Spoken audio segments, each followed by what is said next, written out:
welcome back to the Deep Dive. You ready to dive into another book? Always. Great. Today we're cracking open Brian Tracy's The Art of Closing the Sale. And A classic. it is. And we're going to pull out the most valuable nuggets just for you to help you really level up your sales game. Sounds good. So Tracy, he actually starts off by admitting something kind of surprising. Okay. He used to be terrible at closing. Really? Yeah. Like, even though he could build relationships and present with the best of them, Right. actually asking for the order was a huge hurdle. Huh. That's interesting. It really shows you, though, how crucial that closing stage is. Like, it's not just about getting a signature on the dotted line. It's a psychological turning point. Oh, for sure. You know, for the salesperson, mastering the close can lead to a huge boost in confidence. Absolutely. They become more proactive, more willing to go after bigger deals, you know? And I imagine that confidence, it kind of spills over into all areas of their life, not just their sales performance, right? Exactly. Tracy talks about this ripple effect. Uh-huh. And he saw firsthand when he finally conquered his own fear of closing. His prospecting became more aggressive. Yeah. His self-esteem skyrocketed. Wow. It's like that feeling of accomplishment Right. just unlocks this whole new level of energy and motivation. So you're saying, like, mastering the close isn't just about closing more deals. Yeah. It's about unlocking a more, I don't know, powerful version of yourself. Precisely. And that's where this idea of mental fitness comes in. Okay. Tracy argues that developing your sales skills is a lot like working out. Oh, interesting. You know, it requires consistent effort, discipline, Right. and the right kind of fuel to keep you going. So what's the fuel in this case? Knowledge. Okay. Specifically, knowledge about sales. Right. So reading books like this one, attending seminars, learning from mentors, it's all about constantly expanding your understanding of the sales process and honing your techniques. He actually, Tracy tells this great story about this young guy named Bob, Okay. who was totally unmotivated, almost sleepwalking through life, you know? Yeah.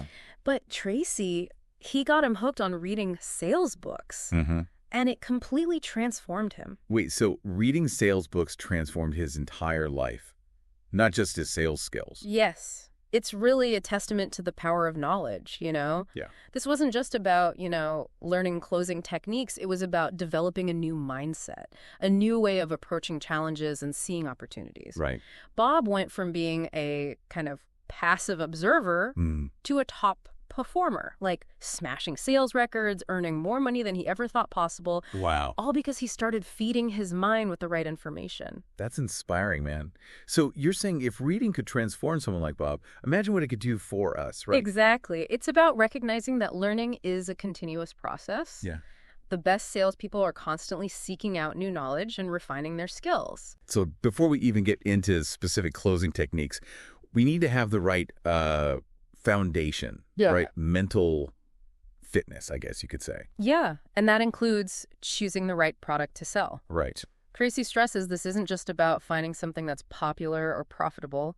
It's about finding a product you genuinely believe in. He breaks down products into tangible and intangible categories, right? Exactly. Yeah. Tangible products are the ones you can physically hold, like a gadget or a piece of clothing.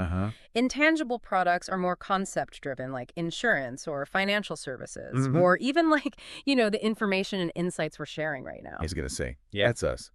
So which are you drawn to? Do you prefer selling something like you can touch and demonstrate? Yeah. Or do you thrive on explaining like complex concepts and ideas? It's important to be honest with yourself about what truly excites you. Yeah. Because that enthusiasm, that genuine belief in what you're selling, that's contagious. Right. Tracy actually calls it the acid test of enthusiasm. Oh, the acid test. If you don't light up when you talk about your product, yeah, your potential customer probably won't either. No, that makes sense. And that lack of passion, Yeah. that'll show in your presentation. Right. Right. Your energy, your ability to overcome objections. Exactly. It's like trying to convince someone to eat a meal you wouldn't touch yourself. Now it makes me wonder, how enthusiastic am I really about what I'm selling right now? Could I pass the acid test? It's a great question to ask yourself. It is. Because if your heart's not in it, it's going to be an uphill battle. Yeah. But when you find a product or service that really resonates with you, it becomes like way easier to connect with potential customers and share that enthusiasm. Exactly. Okay, so we got the right mindset. We're passionate about our product. What's next? Honesty. Okay. Tracy is adamant that honesty is the cornerstone of any successful sales career. Honesty. Okay. That seems, I don't know, pretty straightforward. But how does that actually play out in a sales interaction? Well, it's about being transparent with your customers, even when it's like tempting to gloss over those potential downsides or exaggerate the benefits. It's about building trust. Yeah. Which is essential for establishing those long-term relationships. Yeah. Think of it this way. Would you rather do business with someone who's like trying to pressure you into a sale? Right. Or someone who genuinely wants to help you find, the best solution? Of course, I'd rather work with someone who has my best interest in mind. But sometimes it feels like, the sales world rewards those pushy tactics, right? I get it. And that's where Tracy's emphasis on admiration comes in. Okay. Instead of feeling envious of successful people, Yeah. he suggests we should admire them, see them as role models who can teach us valuable lessons. So instead of focusing on what we don't have, we should focus on learning from those who have already achieved what we want. Precisely. It's about shifting your mindset from kind of scarcity to abundance. Well, instead of feeling threatened by someone else's success, you start to see it as inspiration, as proof that you can achieve similar results. That's a really interesting perspective. It makes me think about, how often I've let envy hold me back. Maybe if I focus on learning from those I admire, I can actually use their success as a springboard for my own growth. Exactly. Now, let's talk about that crucial moment in the sales process. The close. Okay, yeah, the close. Tracy compares it to like a bump in the road after a smooth journey. So you've built rapport. Right. You've identified their needs, presented your product. But now comes the, potentially awkward part of actually asking for the sale. It feels like there's a lot of psychological tension in that moment, right? Yeah. Not just for the salesperson, but for the customer too. Absolutely. On the one hand, you have the salesperson who's afraid of rejection, of hearing that, dreaded no. Right. And on the other hand, you have the customer who's worried about making the wrong decision. Yeah. About buyer's remorse. Oh, for sure.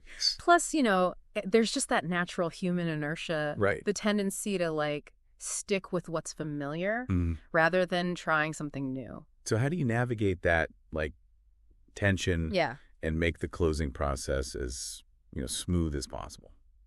Well, Tracy offers several techniques. Okay. But one of the key principles is to make the close as swift and painless as possible once the customer has actually made their decision. He tells this funny anecdote about a man calling his dentist to ask how much it costs to pull a tooth. And the dentist, knowing the man just wants it over with, jokes, if you want me to pull it slowly, it'll cost you $50. But if you want it out fast, it's only $10. I love that. So the idea is to make that final step as easy and straightforward as possible. Right. No need to drag it out. Exactly. And speaking of observing behavior, Tracy shares this fascinating observation about chin rubbing. Chin rubbing. Yeah. He noticed that when a customer starts rubbing their chin during a sales pitch, it often means they've stopped listening and are deep in thought. Oh, it's weighing the pros and cons. So it's like an internal debate is happening. Yes. And when that hand comes down and their head comes up, typically made a decision. It's a subtle but powerful signal that the salesperson can look out for. That's cool. I'm curious, have you ever noticed that chin rubbing behavior in your interactions? Now that you mention it, I have. I never really thought about it as a buying signal. Yeah. But it makes sense. Yeah.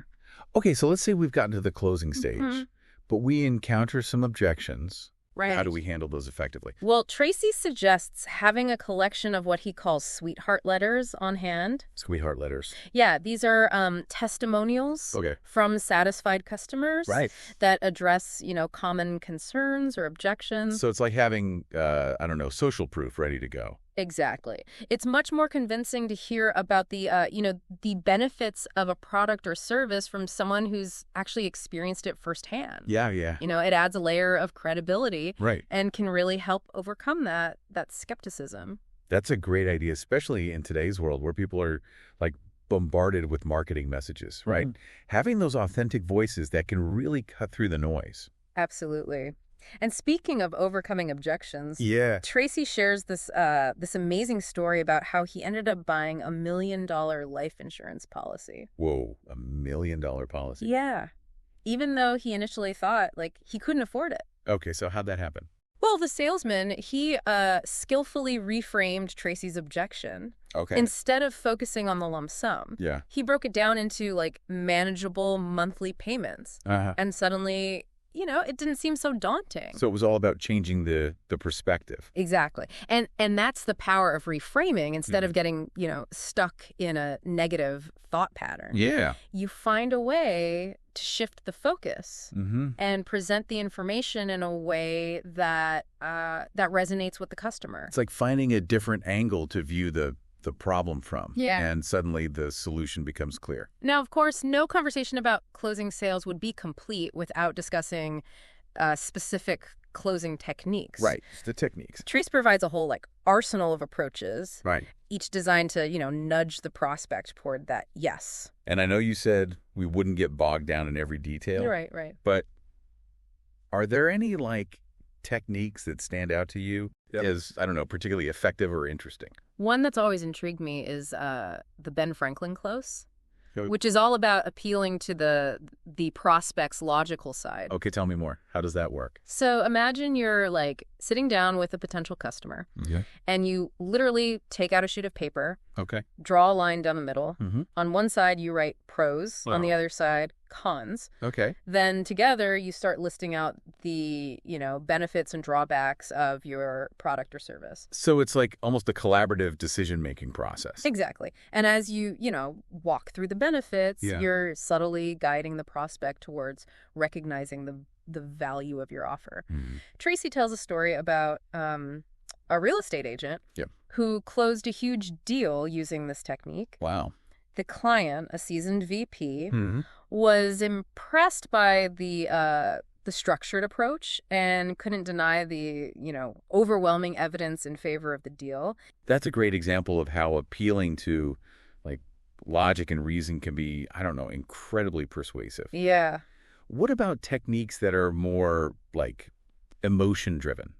Well, there's the classic puppy dog close, Okay. which is all about letting the prospect, experience the product firsthand and fall in love with it before even considering the purchase. Okay, yeah. I've heard of that one. It's like those car dealerships that encourage you to, take a car for a test drive. Exactly. They want you to, feel the leather seats, Right. experience the smooth handling, Mm-hmm. smell that new car scent. And Yeah. by the time you return, you've already, envisioned yourself cruising down the highway in your new ride.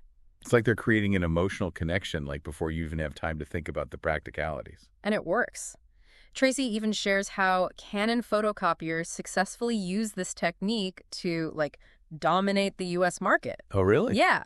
They offered businesses free 1-month trials, knowing that once people experienced the quality and ease of use, Right. they wouldn't want to go back to their old, clunky machines. It's like a try before you buy approach, Right. but on a larger scale. Exactly. Yeah. It, takes away the risk Yeah. and allows the product to speak for itself. And sometimes you encounter a prospect who's, I don't know, just really resistant. Yeah. And that's when Tracy suggests pulling out the instant reverse close. The instant reverse close. Okay, I have no idea what that is. Tell me more. It's a bit counterintuitive, Okay. but it involves turning objections into reasons to buy. Okay. So, for example, if a prospect says, I can't afford it, Right. you might respond with, that's exactly why you should buy it. Wait, what? That's just like a recipe for disaster. I know, right? Yeah. But the key is to follow up with a strong justification. Okay. You might highlight how the product will save them money in the long run, or how, investing in it now will pay off, exponentially in the future. So you're essentially flipping the script Yeah. and using their objection as a launching pad for your argument. Precisely. Tracy himself used this technique brilliantly when selling his seminars. Okay. People would tell him they couldn't afford the $495 price tag. Right. And he'd ask them how long they'd been working. Mm-hmm. When they'd respond with, 10, 20 years, he'd say, You're telling me you've been working for 20 years and you still can't afford $495 to invest in your own future? That's exactly why you need to be here. Wow. That's bold. And I bet it worked. It did. It's about creating that, that aha moment, that shift in perspective that makes them realize the true value of what you're offering. It seems like there's a fine line between like being persuasive and being manipulative, though. Yeah. You're absolutely right. It's crucial to use these techniques ethically and genuinely have the customer's best interests in mind. Okay, so we've explored a few closing techniques. What other gems does Tracy offer? Well, he spends a significant portion of the book discussing the power of referrals. Referrals, they're like gold in the sales world, right? Exactly. Think of it this way. You're trying to get into an exclusive party. Would you rather, try to force your way in? Right. Or have a friend, introduce you to the host? I'd much rather have that warm introduction. Makes you instantly feel more welcome and less like an intruder. Exactly. And that's the beauty of referrals. Yeah. They provide that instant credibility and, open doors that might otherwise be closed. So how do we get more of these, golden tickets? Well, Tracy emphasizes that it starts with simply asking. Just ask. Don't be afraid to ask your satisfied customers if they know anyone else who might benefit from your product or service. Sometimes it really is that simple, isn't it? Just ask. Yeah. But I imagine there's an art to it. Yes. Right? Like, how do you ask for referrals in a way that feels, natural and not pushy? Well, one tip is to be specific. Instead of saying, do you know anyone who might be interested? Right. Try something like, do you know any other business owners who are struggling with specific problem your product solves? So you're tailoring your request to their network. Yeah. And making it easier for them to think specific people who might be a good fit. Exactly. And another strategy is to incorporate the other nice people like you approach. Okay. So after you've helped a customer solve a problem, you might casually say, by the way, I really enjoy working with people like you. Do you happen to know any other nice people like yourself who I could talk to about my services? That's brilliant. It plays on that human desire to connect with like-minded individuals and positions you as someone who values those connections. Exactly. It's subtle but effective. And it builds on the trust you've already established with that customer. For sure. Yeah. Okay, so we've covered mindset, choosing the right product, honesty, admiration, closing techniques, and referrals. What else is crucial for sales success? We've covered a lot of ground, but I feel like there's still more to uncover. What else did Tracy really emphasize?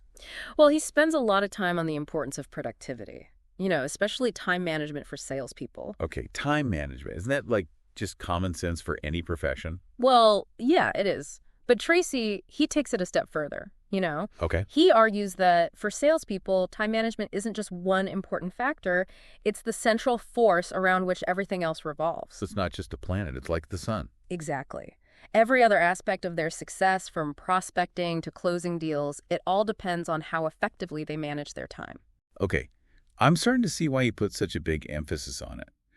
So what specific time management strategies does he recommend? One of the most impactful is shifting your thinking about income. Instead of focusing on, your monthly or yearly earnings, Right. He encourages you to calculate your desired hourly rate. Your hourly rate. Okay, that's an interesting perspective.